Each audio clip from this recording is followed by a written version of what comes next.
Ready to conquer any terrain? The right trail shoes are your first step. Today we're going to dive into what to look for trail shoe selection. I'm Andrew. Let's get started. First thing I like to look at is cushioning and support. You have plenty of options from your more minimalist shoe to your high stack cushion shoes and everything in between. If you're looking at feeling fast and nimble for your shorter runs or races, you may like to look at a lower stack, less cushion shoe that gives you more ground feel and lets you feel the trails. On the other hand, if you are going to be on your feet all day, you may want a higher stack shoe with that plush cushioning to feel like you're running on marshmallows all day. Let's dive into the pros and cons of each. And first up, let's have a look at your low stack trail running shoes. Some pros: speed. Less cushioning means a lighter shoe, transitioning to quicker movements and better agility on the trails. Ground feel. A closer connection to the trail allows for more responsiveness and obstacle navigation. With less time spent compressing the foam, it can lead to higher efficiency gains. Let's have a look at the cons. So with less foam, that means less protection from our rocks, roots and uneven trail. This can also lead to a harsher ride on the harder surfaces. Some runners may dislike using lower profile shoes on their longer runs as they can find them uncomfortable. Now, our high stack trail running shoes. Let's have a look at the pros. Plentiful cushioning absorbs shock and reduces fatigue, providing a smoother ride. With more cushioning, it's going to protect feet from trail hazards and reduce the risk of injury. High stack shoes are ideal for longer distances and rougher terrain where comfort and protection are key. Let's move on to the cons of our high stack trail running shoes.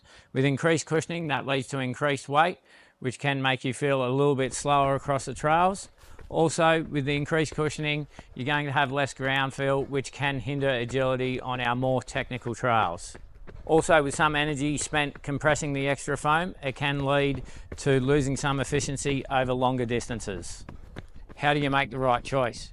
Consider your running style, the type of terrain you'll be running on, the distance of your runs. Here are some general guidelines.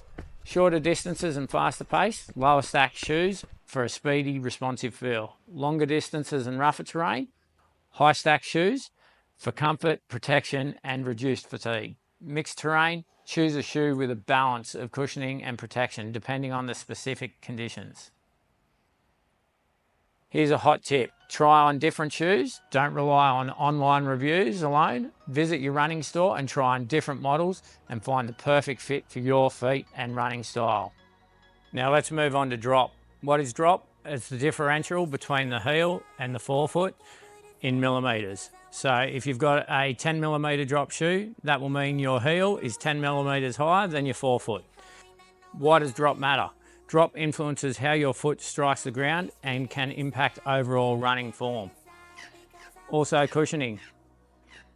A higher drop shoe generally has more cushioning around the heel, which is more suited to heel strikers. Our lower drop shoes are going to get more muscle engagement in our lower limbs around our calves and our Achilles. So now, how do you select the right drop shoe for you? Consider your current running shoes. What are you wearing on the road, or what are you currently wearing on the trail? Find out what drop you are currently wearing.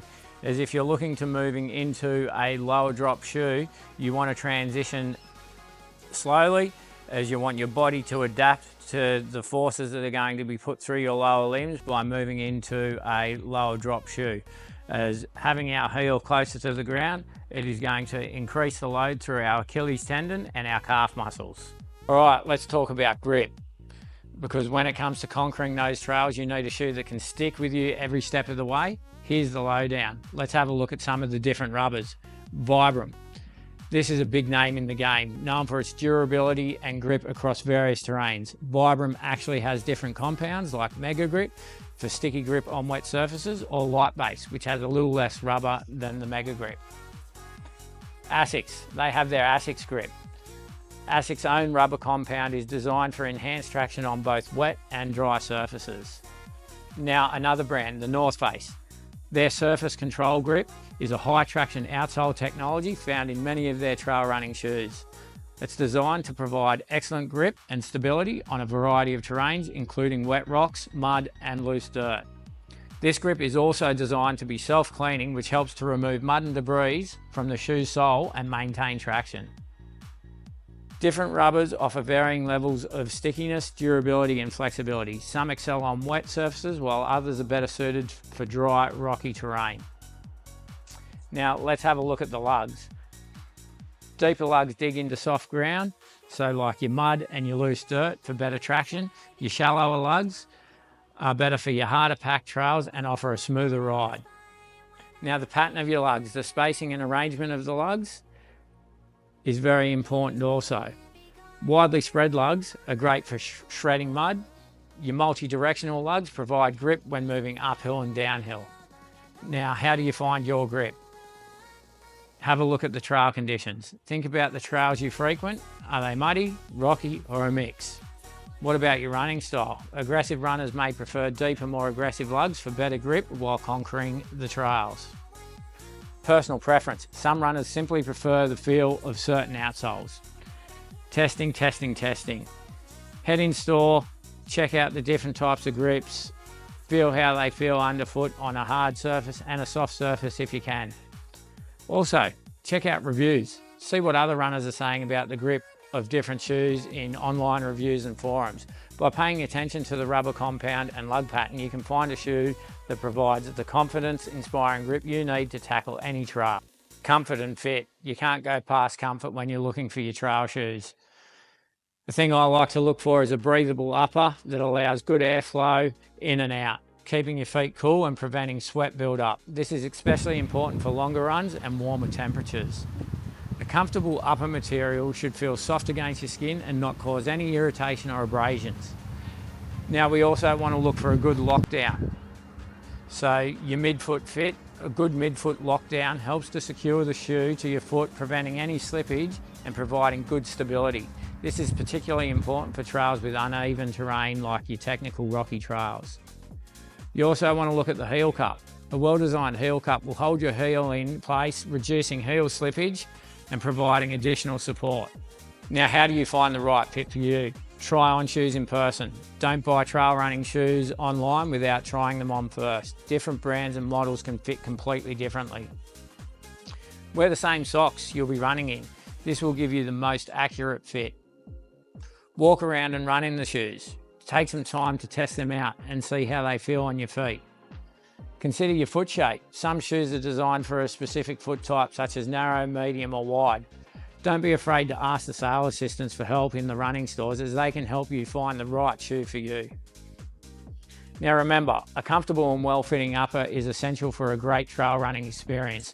Look for a material that is breathable, comfortable and a good midfoot lockdown and a nice heel cup. Don't be afraid to try on different shoes until you find the perfect fit and feel for you. Want a little extra protection? Here's what to look for. Rock plates, the underfoot shield. A rock plate is a thin, semi-flexible layer of material, usually plastic or nylon. It's embedded in the midsole of the shoe. It acts as a barrier between your foot and sharp rocks, roots and other trail debris. Now the benefits of a rock plate, it prevents those nasty stone bruises and also adds stability on uneven terrain. Now what about performance plates? So your carbon fibre and TPU plates in your more high performance trail running shoes these days. These provide protection and increase in energy return, which propels you forward with each step. So carbon and TPU plates will give you enhanced responsiveness and efficiency, and it also adds stiffness for a more stable platform. Now let's have a look at the upper. So you can get some toe protection and reinforced overlays around the midfoot. These are normally made of TPU. These protect your toes from stubbing and impacts with rocks and roots. And they also provide durability in the high wear areas of the shoe. Now, how do you choose the right protection? How technical are the trails? Rocky trails demand more protection than smooth, groomed paths. Longer runs increase your likelihood of encountering obstacles, so more protection is generally beneficial. It's also a personal preference. Some runners prefer a more minimalist feel, while others prioritise maximum protection. And that's a wrap. We hope you found these tips helpful in your quest for the perfect pair of trail shoes. Remember, the right shoe can make all the difference in your comfort, performance and enjoyment on the trails. So here's some key takeaways. Consider your running style, terrain and distance. Prioritize fit, comfort and grip. Don't be afraid to experiment with different brands and models. Invest in quality and durability for long-term value. Now get out there, hit the trails and happy running. Don't forget to like, subscribe and hit the notification bell for more trail running tips and adventures.